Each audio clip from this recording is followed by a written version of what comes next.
খোকা, তোর কাছে একটা প্রশ্ন আছে, খুবই সিম্পল প্রশ্ন।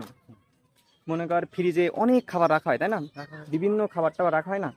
তো দেখা যাচ্ছে খাবার রাখা হলে খাবারটা তাজা থাকে। সাপোজ তুই একটা ডিম রাখলি বা একটা সব মানে শাকসবজি রাখলি বা আইসক্রিম, সেটা তাজা থাকে, তাই না? অনেক সময় পর্যন্ত সেটা আমরা খেতে পারি, 1 2 দিন 3 দিন রেখে সেটা খেতে পারি, তাই? রাইট।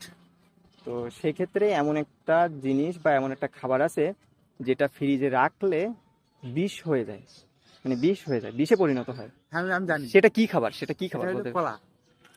দূর মিয়া, কলা তো রাখলে আরো অনেকদিন থাকে আর কি। কলা তুমি এখন ফ্রিজে নষ্ট হয়ে যাবে। না না না, আমি বলছি বিষ হয়ে যায়, ওটা কখনো বিষ হয় না। পাকা কলা রাখলে আর একটু পেকে যায়। দেখি যায় না, একদম শুকিয়ে কালো হয়ে যায়, গিয়ে একদম নষ্ট হয়ে ও যায়। ভুল ভুল ধারণা। দর্শক বল ভাই। দর্শক কি, তুই বল যে কোন জিনিস মানে কোন খাবারটা রাখলে ফ্রিজে বিষ হয়ে যায়, মানে বিষে পরিণত হয় আর কি, সেটা খাওয়া যায় না।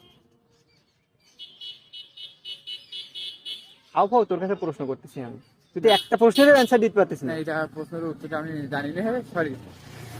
সিম্পল ব্যাপার গাইস, পাউরুটি ফ্রিজে রাখলে সেটা বিষে পরিণত হয়, জানো তুমি? আজকে জেনে রাখো, শিখলে। দর্শক, ঠিক আছে তো? আমি এবার থেকে বই নিয়ে শিখবো। বই নিয়ে শিখবা।